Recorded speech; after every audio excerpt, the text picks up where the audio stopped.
আমি কেন বলবো? চিফ মিনিস্টার কি করছে? মুসলমান দরদি মুখ্যমন্ত্রী কি করছে? সব নওশাদকে বলতে হবে? ফিরাদ হাকিম সাহেব কি করছে? সিদ্দিকুল্লাহ চৌধুরী সাহেব কি করছে? পরিষদীয় মন্ত্রী কি করছে? সব নওশাদকে বলতে হবে না?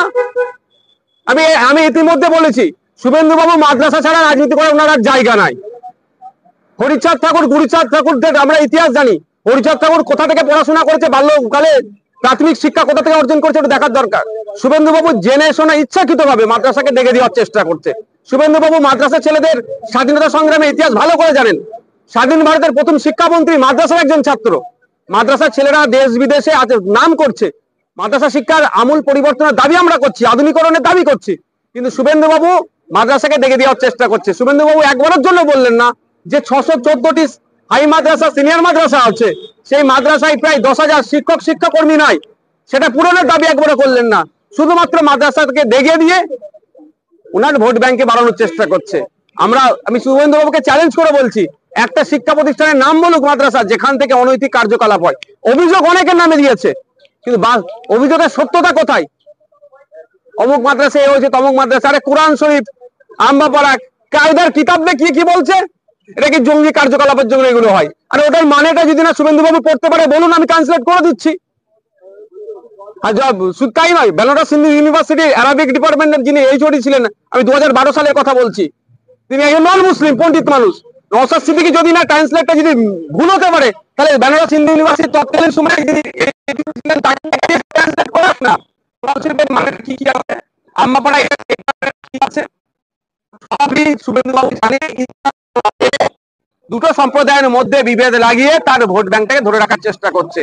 আর এর জবাব নওশাদ সিদ্দিকীকে দিতে হবে কেন? রাজ্যের সংখ্যালঘু মুখ্যমন্ত্রী মমতা ব্যানার্জি চুপ থাকবেন কেন? এটা মুসলিম সমাজের থেকে প্রশ্ন তুলতে হবে। আর মাদ্রাসা নিয়ে যখন দেখে দিচ্ছে, মাদ্রাসায় প্রায় 50% নন মুসলিম টিচার আছে, তাদের উদ্দেশ্যে আমার বক্তব্য, তারা এই বিষয়ে কাউন্টার করুক।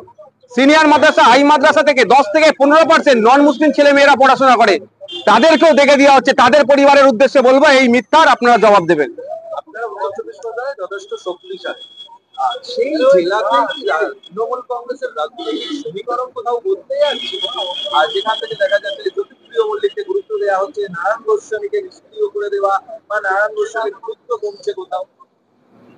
দেখুন, আমরা হাওড়া, হুগলি, উত্তর চব্বিশ পরগনা, দক্ষিণ চব্বিশ পরগনা, মালদা, মুর্শিদাবাদ, রাজ্যের বিভিন্ন জায়গায় সংগঠন করছি। আমাদের বিভিন্ন জায়গাতে যথেষ্ট সাড়া আছে। আমরা রাজনৈতিক ভাবে নবীন, ফলে আমাদের সংগঠনটাকে গুছিয়ে উঠতে আমাদের দেরি হচ্ছে। উত্তর চব্বিশ পরগনা, দক্ষিণ চব্বিশ পরগনা অবশ্যই আমাদের একটা শক্তিশালী জায়গা, সেখানে আমরা আমাদের মতো সংগঠন করছি। কে কাকে, তৃণমূল কংগ্রেস কাদের কি জেলখাটা, কাকে কি দায়িত্ব দেবে, ওতে আমাদের ফারাক পড়ে না। হ্যাঁ, এরা হিংসাতে আমাদেরকে হারিয়ে দিচ্ছে, প্রশাসনকে কাজে লাগিয়ে মিথ্যা কেস দিয়ে আমাদেরকে দমন করার চেষ্টা করছে। যদি নিরপেক্ষতার সাথে মানুষের মতামত দেওয়ার জায়গা থাকে, উত্তর চব্বিশ পরগনা, দক্ষিণ চব্বিশ পরগনায় দুটো জেলার কথা আমি দায়িত্ব নিয়ে বলতে পারি, তৃণমূল কংগ্রেসকে অন্য কোনো দলের প্রয়োজন হবে না, আইএসএফই পরাস্ত করতে প্রথম সারিতে থাকবে। মোশাররফ হোসেন গতকাল মুখ্যমন্ত্রী তার মডেলের প্রশংসা করলেন। তার মডেল হচ্ছে মূলত অন্তর্ঘাত রুখে দেওয়া। তৃণমূল কংগ্রেস কোথাও অন্তর্ঘাতে ভয় পাচ্ছেন, তাই মমতা বন্দ্যোপাধ্যায় তার মডেল ফলো করতে বলছেন। যে দলের কোনো নির্দিষ্ট আইডিওলজি নেই, আদর্শ নেই, নীতি নেই, সেই দলের অন্তর্গত হওয়া স্বাভাবিক। যে দলটা সম্পূর্ণরূপে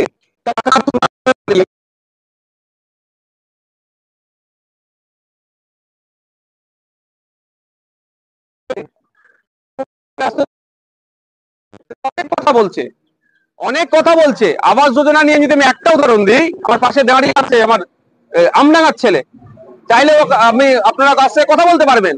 এর বাড়ি পাওয়ার যোগ্য, এ বাড়ি পাচ্ছে না। বিভিন্ন দপ্তরে যেখানে যেখানে চিঠি করার কথা বলা হচ্ছে, বাড়ি পাচ্ছে না সে করার পরও। কিন্তু এ যদি 20,000 টাকা দিতে পারতো, তাহলে এর বাড়িটা পেয়ে যেত। এটা মুখ্যমন্ত্রী জানে না? নবান্ন থেকে অনেক কথা তিনি বলছেন, সভাঘর থেকে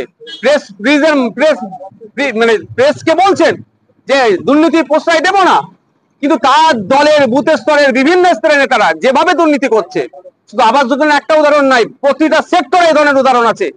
তারা টাকা তুলছে, এই টাকা তোলার রেশিওটা কার হাতে, মানে কে কোথাটাই ঊর্ধ্বতন নেতাদের কাছে পাঠাবে, কে পাঠাবে, এটা নিয়ে এখন কন্ট্রোল কে করবে, এটা নিয়ে এদের অন্তদ্বন্দ্ব। মুসলিম মুখের ক্ষেত্রে কোথাও পরিবর্তন আনতে চাইছে, মানে সামিরুল ইসলাম যথেষ্ট গুরুত্ব পাচ্ছেন, মোশাররফ হোসেন গুরুত্ব পাচ্ছেন, সিদ্দিকুল্লাহ চৌধুরী, ফিরহাদ হাকিমদের পরিবর্তে মানে মমতা বন্দ্যোপাধ্যায় এই ক্ষেত্রে যে নবীনদের বেশি ভরসা করছে? দেখুন, আমি এই তত্ত্বে একদমই বিশ্বাসী নয় যে ফিরহাদ হাকিম সাহেব মুসলমান বলে বড় কিছু করে ফেলবেন মুসলমানদের, সিদ্দিকুল্লাহ চৌধুরী সাহেব বিশাল কিছু করে ফেলবেন, জাভেদ খান সাহেব বিশাল কিছু করে ফেলবেন, মুশাররফ সাহেব বিশাল কিছু করে ফেলবেন, সামিরুল সাহেব বিশাল কিছু করে ফেলবেন। আমি এই তত্ত্বে বিশ্বাসী নয়, কারণ আমি তো বিধানসভার মধ্যে দীর্ঘদিন ধরে আছি, মানে আমার পিরিয়ডটাতে আমি তো সেই অর্থে কামাই করিনি। যখন জল জমি জঙ্গলের অধিকার কেড়ে নেওয়া হচ্ছে, আদিবাসীদের উপর অত্যাচার নামছে, সে দেউচা থেকে শুরু করে অগরপুর থেকে শুরু করে বিভিন্ন জায়গাতে বিধানসভার মধ্যে তৃণমূলেরও অনেক আদিবাসী সমাজের সংরক্ষিত কোটা থেকে এসে এমএলএ হয়ে আছেন, মিনিস্টার হয়ে আছেন, তাদের মুখে কোনো কথা নাই। এসটি কমিউনিটির উপরে যখন দমন পীড়ন হচ্ছে, তখন তাদের বিরুদ্ধে কোনো কথা নাই, দেখতে পাচ্ছি না। তাই মুসলমান লাভ হলে এরা সবার কাছে নতুন কোনো দিয়ে আবার ভুল বোঝানোর চেষ্টা হচ্ছে। মমতা বন্দ্যোপাধ্যায় দেখা গেল যে দলের নেতাদেরই বলছেন নেতৃত্বের নাম দিতে, এতদিন